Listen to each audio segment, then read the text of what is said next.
Inilah kisah tentang Santo Fransiskus Assisi. Santo Fransiskus Assisi lahir sekitar tahun 1181 atau 1182 di Assisi, Italia.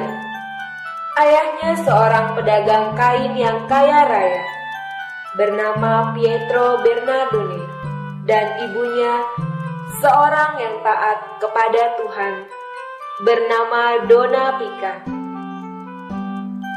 Fransiskus muda hidup dalam kekayaan, kemewahan, dan pesta pora. Ketika ia sedang berpesta bersama seluruh teman-temannya, Mari kita berpesta. datang seorang Wah, kasihanilah saya, Tuan. salah seorang temannya mengusir pengemis itu. Us, pergi sana. Tetapi Fransiskus malah menghampiri pengemis itu dan memberikan sedekah kepada pengemis itu, katanya. Ambillah uang ini. Terima kasih, Tuanku. Fransiskus muda ingin menjadi seorang kesatria. Satria merupakan simbol dan status terpandang dalam masyarakat yang diperoleh berkat kemenangan di medan pertempuran. Di tengah perjalanan, Fransiskus mengalami sakit malaria.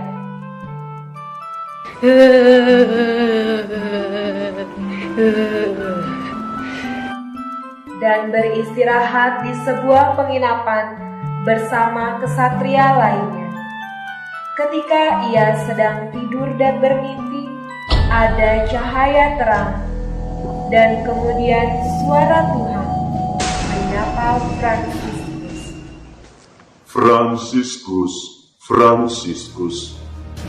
Fransiskus kaget dan terbangun melihat cahaya itu. Lalu Tuhan berkata lagi, Siapa yang dapat memberimu lebih, Tuan atau hamba? Fransiskus menjawab, Aku yakin Tuanku yang dapat memberi lebih. Lalu mengapa kamu terus-menerus mengikuti hamba daripada Tuan? Tuhan, katakan apa yang ingin hendak aku lakukan. Kembalilah ke rumahmu, Fransiskus.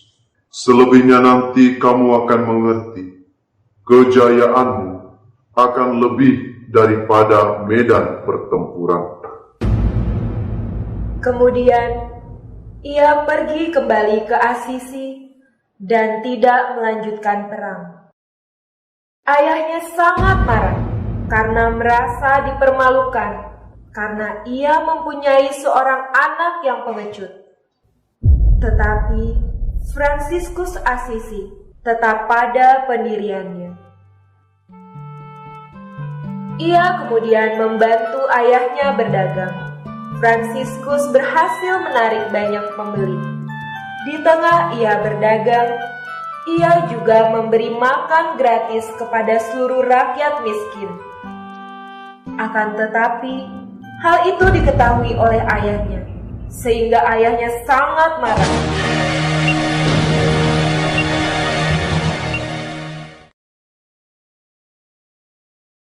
Karena itu, dia lebih senang pergi menyepi di tempat-tempat sunyi dan bermain dengan para binatang-binatang.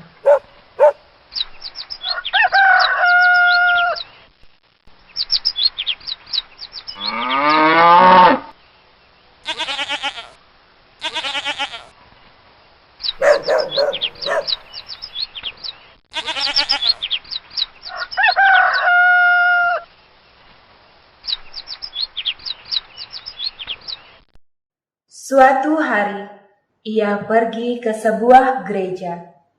Di tengah ia berlutut, berdoa di depan salib itu, Fransiskus mendengar suara yang keluar dari bibir Yesus yang tersalib. Fransiskus, pergi dan perbaikilah gerejaku yang kau lihat hampir roboh ini.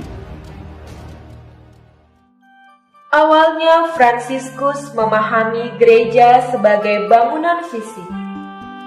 Maka mulailah Fransiskus membangun gereja dengan menghayati Injil secara radikal dalam hidupnya. Ia menjual kain-kain dagangannya tanpa sepengetahuan ayahnya. Ketika Pietro Bernardone sampai di rumah, marahlah ia dan mengusir Fransiskus karena ia menganggap tingkah laku anaknya sudah gila.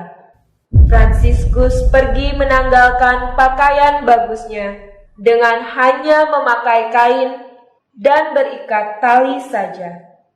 Ia mulai membangun gereja. Ketika ia sedang mengumpulkan batu, ada sekumpulan anak-anak kecil yang melemparinya batu sambil berlari. Siapa yang bersedia menyumbang batu bagi rumah Tuhan? Hei gembel, ambil ini batumu.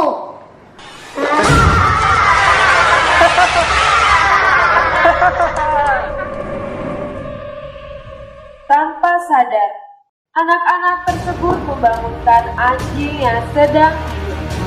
Karena kesal, anjing itu mengejar para anak-anak itu.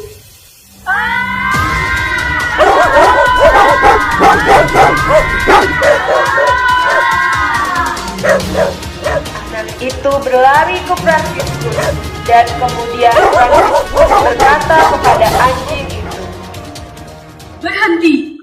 Bersikaplah baik pada anak-anak, maka mereka akan memberimu makan. Anjing tersebut kemudian luluh dan menurut kepada Fransiskus. Semua anak-anak akhirnya menyukai Fransiskus karena ia telah melindungi anak-anak dari binatang-binatang dan bersahabat dengan binatang buas lainnya. Semua orang memberi batu dan membangun gereja itu hingga bagus. Ketika itu, ada ibadah di dalam gereja itu, dan ketika itu pula, pemimpin ibadah tersebut berkata hingga menyentuh hati Fransiskus. Pergilah dan watakanlah, jangan mengenakan kasut atau membawa apapun. Kemudian, selesai ibadah, Fransiskus dengan hati yang gundah gulana keluar dan berkata, Allahku, kini aku paham engkau tidak ingin aku memperbaiki dinding batu yang rapuh. Sejak saat itu, pergilah Fransiskus dan mulai memberitakan firman Allah dan menyebarkan ajaran dan sambil berseru kepada umat-umat di sekitar.